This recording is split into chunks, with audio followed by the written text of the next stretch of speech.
Hey, Vanessa. Yeah, Sonny? What do you call two best friends that love music festivals? I guess you'd call them Festies.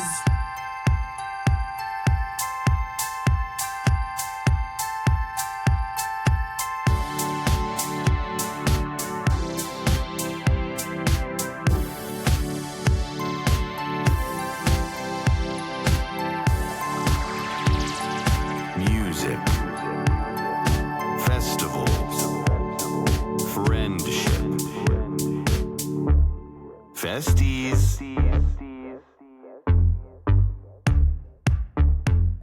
so tired. Why are you so tired? Because my sister thought it would be a great idea last night to go hike Mission Peak this morning. Oh, this was a last-minute decision. It was a last minute No. decision. Yeah. No, we had not been planning this. She texted me and she was like, do you work tomorrow? And I was like, no, but I'm recording at like 2. She was like, oh, I was going to say we should go hike Mission Peak tomorrow. We've been saying that for a while, but we've just never done it. And I've never done it. She's done it like when she was in college. So I just know it's really hard. Where is it? It's in Fremont, I think, Oh. or like in between Fremont and Milpitas. But it's like 3 miles just straight uphill. Oof, yeah. Yeah.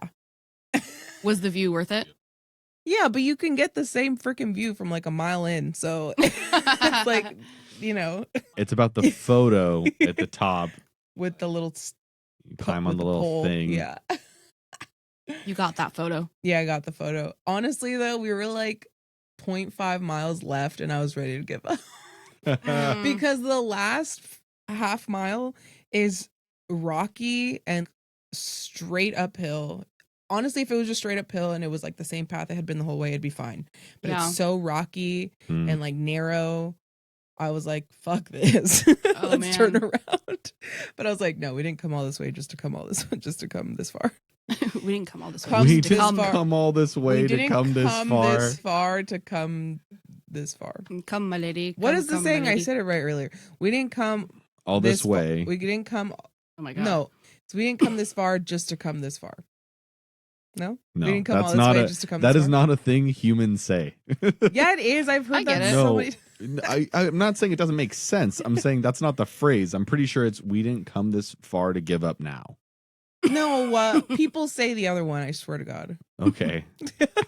Hey, festies out there, Have a poll. in your review of this episode, tell us if people say that. Anywho, I think they do.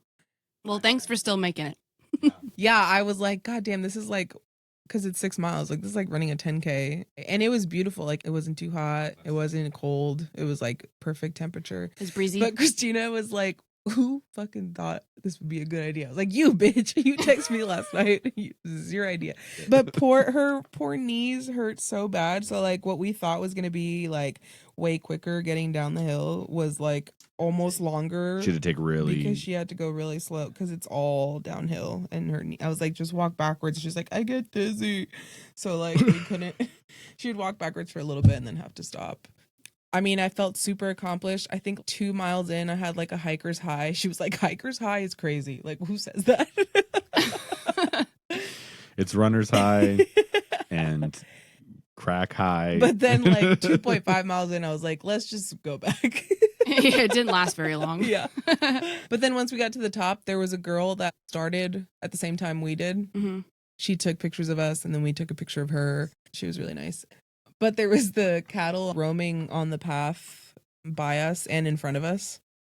And I played the vaca song for them. Ooh, la vaca. I don't think they liked it though.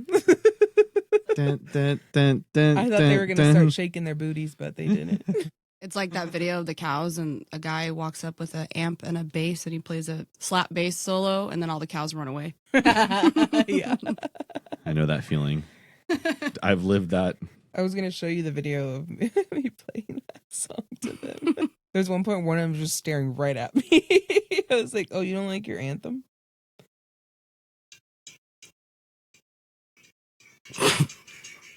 They're like, Literally, you're not like, the first right- person to do I this. walked right past that. Like, one of them walked right in front of me.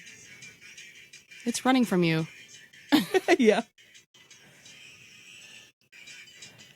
I can't believe you got that close. Oh, I know. Christina was like, honey. She was like kind of ahead of me because I was like trying to play this song for them. So she got ahead of me. Yeah. And so she was like, honey. I know. I can't believe you got that close. I was like, they're freaking vegetarians. They're not going to eat you. They're vegan. They're gentle. Gentle cows. Anyways, that was fun. Christina was like, let's Nice. do this every week. I was like, pfft. I was down until the last 0.5 miles. Yeah. But I burned 1,500 calories. Noise. So that was yeah. fun. Telling you about the bass story, the cows and the bass player. This is my little transition.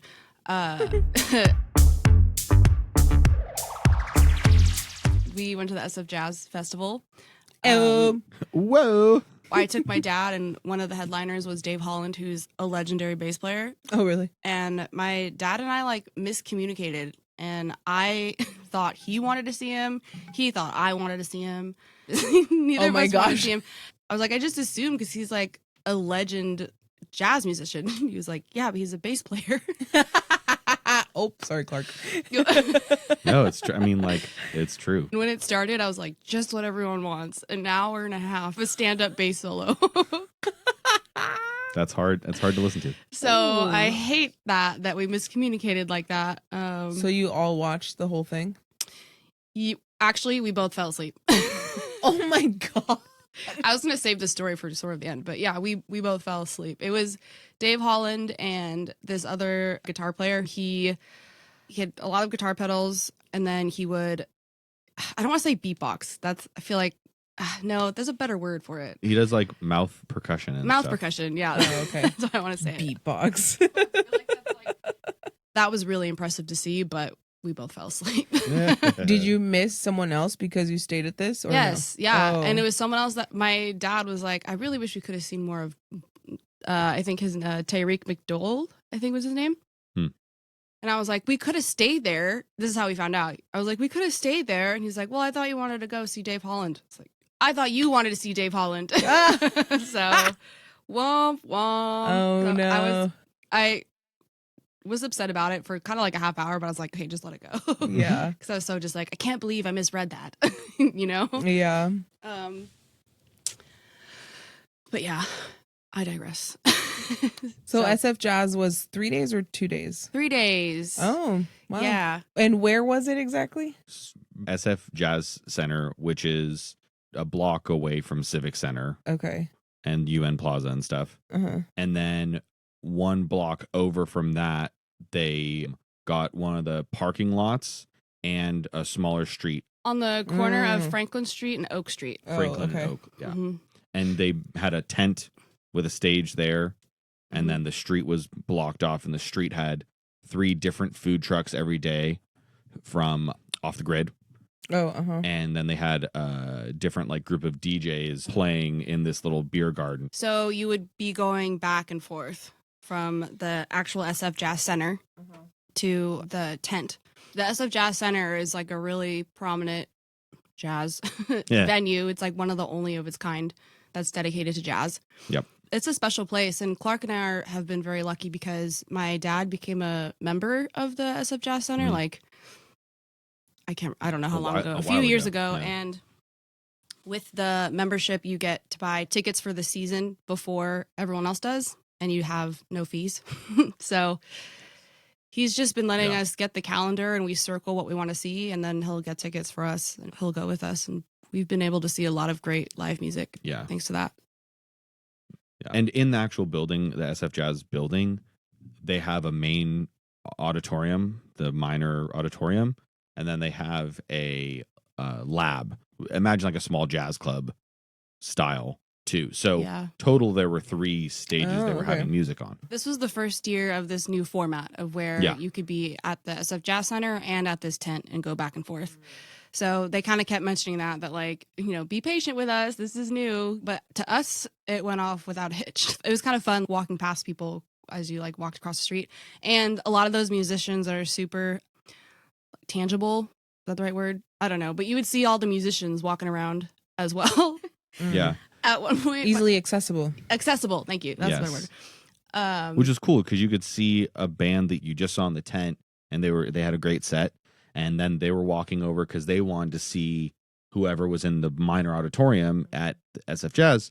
So you'd be walking next to me, like, oh, hey, that was like an amazing set. It was so great to see you guys perform. So yeah, you're really good about that. I brought my dad on Sunday because it was Father's Day.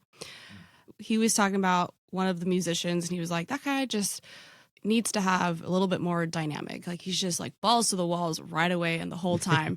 And then I was like, well, he's coming this way, so you could tell him right now. He was literally on the street, like 20 feet in front of us. Oh my gosh. So we just laughed. Thought that was super funny. I just happened to email the head of press and media for the SF Jazz Center. And I told him who Festies are and said we would love to come cover the festival. And with no hesitation, just put us on the guest list. And so we got 2 GA wristbands, which those are worth $650, by the way. What? Where's the outrage? That's how much Coachella is. For one ticket was $600. Yeah. Wow. Yeah. I would say that was our only issue with the festival is there was like so many tiered pricings for tickets. It was kind of confusing. Yeah, they got to clean that up, I think. Yeah, they probably will. So, yeah, we felt very grateful to be able to get in there. But I just wanted to say that first. But, yeah, please say how the festival started, because I thought it was a super unique way to start a festival. Yeah. They started the festival by doing a thing in Hayes Valley, which is just a couple blocks down from SF Jazz. There's a little square in Hayes Valley, right in kind of like the center, where there's a Verve Coffee and some other spots. So this was 2 hours before the official like first band was playing on Friday. They had all-stars that had been part of the SF Jazz combos and stuff. So professional jazz musicians that had played in various capacities, like at alumni. SF Jazz. Mm-hmm. Yeah. And they played, and then the students who are part of the jazz program at the SF Jazz School of the Arts, incredible level of performance and jazz music from these young people. That 2 hours of jazz music was just happening in Hayes Valley. For anyone. Yeah. Cool. And then how they ended that is one of the directors, she led the group of alumni and students, and the horn players and the percussionists did a whole New Orleans style, like, you know, imagine like when the Saints Parade. go marching in. Yeah. You know? Yeah, it was like a parade. And they walked us as a whole group, walked cool. us to the outdoor venue. So I Yeah. got some really cool videos of that. Clarke was gigging. You know, walking through San Francisco. In like a parade. Yeah, you know, of this jazz music. It was awesome. Put everyone in a really good mood. You know? Yeah. Yeah. So you guys went on Friday, you two. Yeah, Friday and Saturday. And the weather was nice. Weather was nice. I remember Sunny sent me a video because I sent you guys when it was just raining at Bonnaroo. Sorry. Yeah. And Sunny, you didn't know what was going to happen. So, but you sent back a video. You're like, that sucks. It's nice and sunny in San Francisco. Yeah, it was so nice. Oh, yeah. Oh, that sounds so mean now. The first day was so nice in San Francisco. That did not age well. Oof, no. That's Oh, okay. man. We have a whole episode on that coming Yeah, later. ouch. But Yeah. no, I'm glad you guys got a good sunny, clear days in San Francisco. Normally it's so foggy. Clarke, can you list the artists that we saw on Friday? Yeah. Salami, Rose, Louise, this experimental trio. And we saw Mark Lettieri, who is a local guy. He actually is from Menlo Park, which is where Sunny and I live. It's where we are right now. Mhm. And he is also part of Snarky Puppy and Fearless Flyers. Fearless Flyers is connected to Wolfpack, and Snarky Puppy we've seen at SF Jazz before, like a fantastic newer jazz band. Was he playing with them at that show? Yeah. Oh, dope. Okay. Yeah, he's been like a consistent member of Snarky Puppy for a long time. And then we saw Kassa Overall, who is a percussionist and singer. And then we saw Charles Lloyd. He's a legendary tenor sax player. He's like he's like a jazz monk. You know, he's got like this like spiritual vibe to him. Like he didn't say anything. Yeah, he came out and they played for like 15 minutes before he stopped and said anything, because Brian Wilson, the main songwriter for the Beach Boys, he passed away right before the SF Jazz Festival. They referenced, oh my gosh. Wouldn't it be nice? No. Good Vibrations. No. No, they're Oh no, sorry. God Only Knows. God Only Knows. God Only Knows. He referenced it in one of the songs they were playing. All of a sudden, you hear him playing da da da da da da da da da, and it just like the room, melted over the crowd, and everyone was really like felt it. Like it almost made me cry how beautiful it was. Yeah. So yeah, that's all the stuff we saw on Friday. Friday was saxophone day. Lots of sax players. And in our interviews with people. Yeah. Yeah, do you want to say that, Sunny? Sure. At some of the festivals, we've been interviewing people and asking for one-word answers, and we'll do like a montage video and stitch it together. Mm-hmm. They're up on our Instagram and TikTok at Festies Podcast if you want to go see them. This time, we decided to ask festival attendees, what's your favorite instrument? So, yeah, that was a really fun way to spend the festival and get to talk to people. So many people said saxophone. So many people. Saxophone was the winner. Yeah. It's also Vanessa's favorite instrument, I think. Yeah. Mm-hmm. My dad is a jazz musician, so I grew up around jazz. I thought I had a high tolerance. I got to be honest, though. I just felt kind of defeated after Friday because it was a lot of experimental. Bebop, avant-garde, experimental kind of stuff. Clarke and I just kept going like, but they're experimenting like, all day. When we would go, oh man, I don't know if I really liked this part. Right, but they were experimenting. Yeah. They were trying stuff, The standout for me for Friday was Mark Lettieri, not only because he's connected with these other bands that I personally really like Fearless Flyers is with the bass player from Wolfpack. One of the guitar players from Wolfpack, Corey Wong, is in that too. Oh, yeah. So we did see Mark Lettieri at Bonnaroo when we went. There is a whole ecosystem of those musicians. Yeah, seriously. Mark, the music he was playing was probably the least jazzy of Friday. Mm-hmm. He's a very prog rock guitar player, also really jammy and more funk than jazz, I would say. And then the stuff he said in between was hilarious. He finished a song and he went, "Oh yeah, that I wrote for my daughter. She thinks it's too long, but she's 8. What does she know?" Clarke's all about the banter. I do love banter like that. So that was probably the main standout for me on Friday. Yeah, that was something we could cling on to. Yes. For sure. More structured music. The weekend of the SF Jazz Festival was also the parade for the Army and simultaneously the No Kings protest. We took Bart right into Civic Center, which that was the heart of the protest. So we were in it. Oh, yeah. We were like, okay, well, we need to stay here and experience this for a little bit. Yeah. I think that also gave us energy and momentum going into Saturday. I didn't think about that, but too. I think you're right. Yeah, because it was awesome. It was. This is what democracy looks like. Yeah. Whose streets are streets? It was get you pumped. It was awesome. I mean, we got into UN Plaza. The whole stream of the protest was just endless. Yeah. Coming to Civic Center. Yeah, I felt kind of emotional. Yeah. I was just like, wow, this is what democracy looks like. No, I just, Clarke's right. That did give us energy going into Saturday. It was like a pride thing too. It's this is San Francisco. This is right. We're the Bay Area. It was a pregame. We stand on this, kind of stuff. It felt like it felt cool being from here. Yeah, that was dope.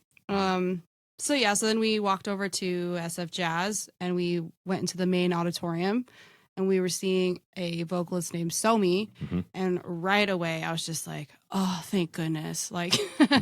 Music. She's a really soulful singer. She was also doing some bits in an African language. I don't know what African language, but she was singing in that that had the phonetic and the clicks that's in it. Right. Which was so cool to hear within music. Yeah. Because it had this percussive thing. And in between her singing, she was getting down, on the stage too, which was sick. So it's just it's going to be a better day. After Somi, we went out to the tent and we saw a trumpet player named Theo Crocker, who again is kind of doing a fusion spoken word and playing trumpet. And then we went back into SF Jazz in the lab and we saw the Jahari Stampley family trio, I believe is the name. So it's a piano player, I believe a saxophone player, and a drummer.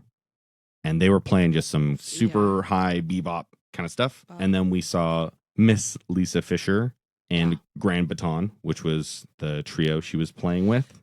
She's got to be one of the best vocalists in the world, right? Yeah. Really? Like, you've heard her and just don't know it, but she's saying backup vocals for Sting, for Rolling Stones. The Rolling Stones, Luther Vandross. She has done it all. But it's not just her voice, it's her persona.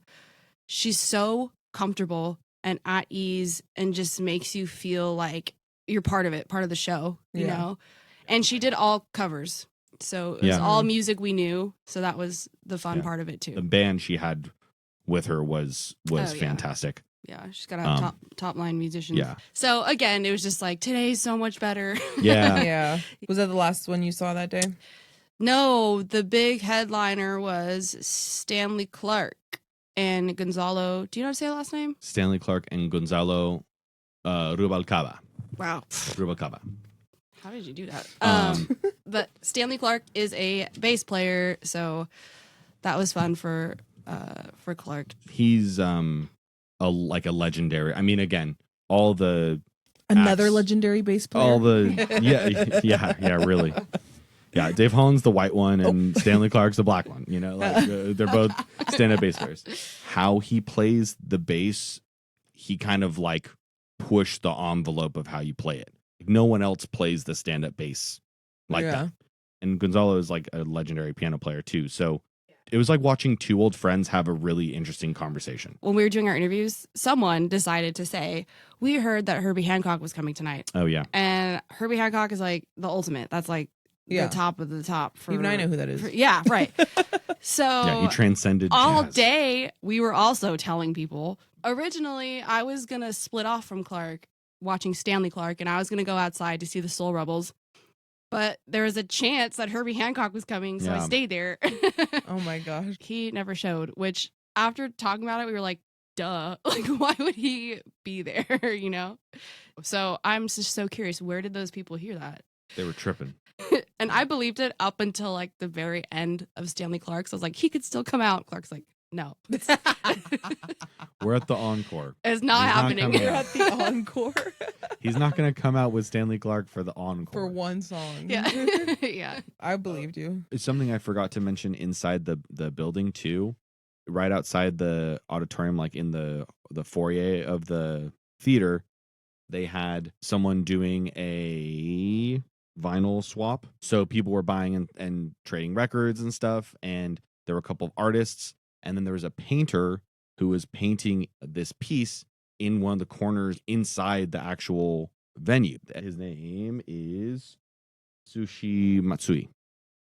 And it's like a skyline of San Francisco. And then I'm sure a famous that I don't know the name of, vibraphone or marimba player. Almost like it was like he's playing the buildings. I didn't even catch that. Mm-hmm. And he was like painting that. Definitely what was happening in the picture. They had that. Yeah. And then makes it even cooler. One of the other corners of the theater, they had a turntable set up and they had DJs playing music in between all of the live acts. Yeah, thank you for bringing up the artist and the little market with the record swap. So, okay, that's Saturday. Sunday, Clarke went to Stern Grove because we won tickets from the lottery for California Honey Drops and the Dip. Yeah. And lucky, I love the Dip. Originally, I was going to go with my dad and Clarke to that. And then we got these wristbands for the SF Jazz. And I was like, oh, my dad's definitely going to want to go to this. Yeah. Because Patrice Rushen was headlining Sunday. And I've known forever that my dad, both my parents, are huge Patrice Rushen fans. So I was like, you get to pick. And then, of course, he picked Patrice Rushen. So I'm just going to mention the artists that we saw. We saw Orrin Evans Trio. We saw Brandon Woody's Upendo. We saw Tyreek McDole, who that's where we should have stayed instead of going to Dave Holland and Lionel Loueke. Sorry if I'm saying that wrong. And then the big headliner, Patrice Rushen, who was just so groovy and so just like a breath of fresh air. And I kept saying, I feel like I clawed my way through the weekend to get to this moment. To get to this moment. Yeah. And she's so vibrant. And I actually knew more songs than I thought I would know. And I was like, where are all these Patrice Rushen fans coming from? Like it felt like there was like a cult following in there. I'm really glad I got to go to that, of course, that she's also a legend in her own right. Did your dad love it? Was he smiling the whole time? Yeah. Her playing though is miraculous. Like her What did she play? Piano. And nice. She shreds. Yeah, she shreds. So it was really fun just to see, female pride. Yeah. So Clarke, you were at Stern Grove. Yeah. You both got tickets to that, and I still have not been able to win one freaking lottery for that. I didn't get those tickets, and I didn't get the Chromeo tickets. Oh, no. Well, so I don't like this lottery. Well, don't worry. I have Chromeo tickets for you. So. Oh, thanks. We can't go, so yeah. I got 4 tickets. Perfect. Yeah, I mean, from our experiences last year going to Stern Grove, at the venue, not too much was different. Where I sat, though, was on the little side grove that has a screen and one of the speaker towers goes towards you, where you can't see the stage, but the screen, plenty to see. And then it's really easy as, you just walk through the path over to the other side and you get a great view of the stage. And the sound was incredible. I didn't have to wait in line super intensely to like run down like how it normally happens at Stern Grove. I was going to ask how early did you get there? I got there at like 1:30. Oh. And I just walked into the Grove and, it was a lot of families and stuff. And I just put down a couple blankets and then our friend Cameron. Who did you go with? Our friend Cameron. You went with Cameron? Festy Cameron, who has been on the podcast. Him and his girlfriend Gabby came and joined me for a Father's Day hangout. The Dip were incredible. They're so good. I didn't know they were from Seattle. Yeah. They said that and I was like, oh, that's awesome. Love the Pacific Northwest vibe. Representation. I did not know that. I was like, man, this lead singer is really handsome. I didn't know. I did not picture them looking like that. No. I thought the same thing when we saw them at Bonnaroo. I was like, oh, this is not how I picture them. They're hot. I was like, this man's very attractive. And then he sings like that and you're like, okay, stop it. He was also an incredible guitar player. He was doing all the guitar work and it was great. The horns, they were just fantastic. And then the California Honey Drops always are incredible. Oakland band, been doing it for almost 20 years. We saw them at New Year's around the corner from our place. Incredible lead singer, incredible band. Always dope. You can trust that they're going to put on a good show. Yeah. Oh, and the MC, he was like, oh yeah, so the California Honey Drops returned to Stern Grove 10 years ago. They opened for the Doobie Brothers here. And where have they been? Finally, they're back here at Stern Grove to headline our opening weekend. Amazing. Oh, that gives me chills. It was so cool. I was like, man, I wish I'd been there for that. Yeah. California Honey Drops opening for Doobie Brothers. That's sick. That's so tight. Did they do the ringing of the bell? I was just gonna ask that. Yes. Yeah. Yes. The person who rang it was the newest member of the board that puts together the Stern Grove Festival. Cool. The board of directors. Yes, the newest member. Mm-hmm. Ah, that's fun. And one of the people that's part of he's the 4th generation of the family that oversees Stern Grove, like the place. Wow. He's the 4th generation person of it. I can't remember their last name, but that was really cool. Grove? That it was no, like Stern. Sorry. But yeah, it was incredible.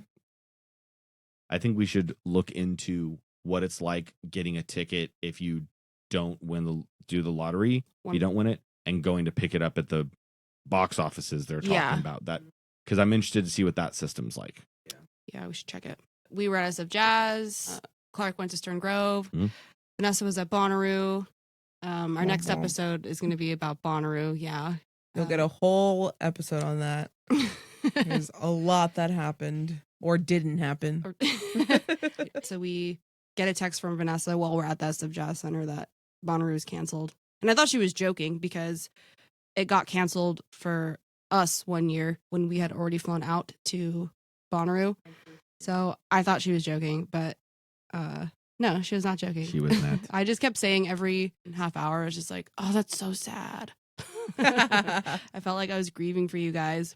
But at one point I was like, I bet you they're not as sad as I am for some reason. They're probably like, let's get over this and have a good time. Yeah. No matter what we're doing, you know? Yeah. We really weren't. But we'll talk about that next time. Yeah, it was a little teaser. Do you have a festival corner? I do have a festival corner. Let's get to it. Sonny's Festival Corner. August 1st to the 3rd, we have Hinterland Music Festival. Hinterland! Which is in St. Charles, Iowa. Iowa, yes. Damn it. Whoa. Do you want to read it? Right. That's where Ed lived when I met him. Okay. In St. Charles. It is a camping festival, and they have a lot of activities for kids. Kids 10 and under are free with a ticketed adult. Cool. They also have silent disco and yoga, as well as the music. The headliners are Tyler, the Creator, Casey Musgraves, and Lana Del Rey. It's like, these are like big ass names. Other artists are Willow Avalon and Glass Beams. August 8th and 9th, we have Neon Nights Country Music Festival. It's at Clay's Resort, Jellystone Park in North Lawrence, Ohio.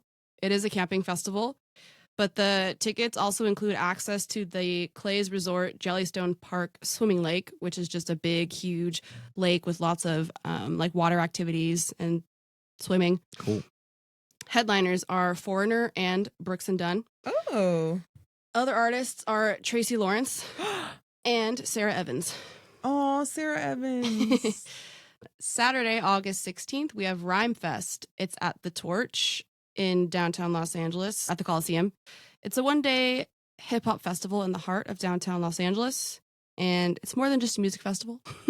It's a movement rooted in the spirit of true hip-hop. It brings together legendary artists, rising talent, and fans who live and breathe the culture. Headliners are Exhibit, Dialed Peoples, and DJ Quick. Other artists are Jay Worthy and Of Mexican Descent. That's it. Okay, Festies. Make sure you follow us on Instagram and TikTok at Festies Podcast. You can also follow us on YouTube and leave us a rating and review wherever you listen to us. And we'll talk to you all next time.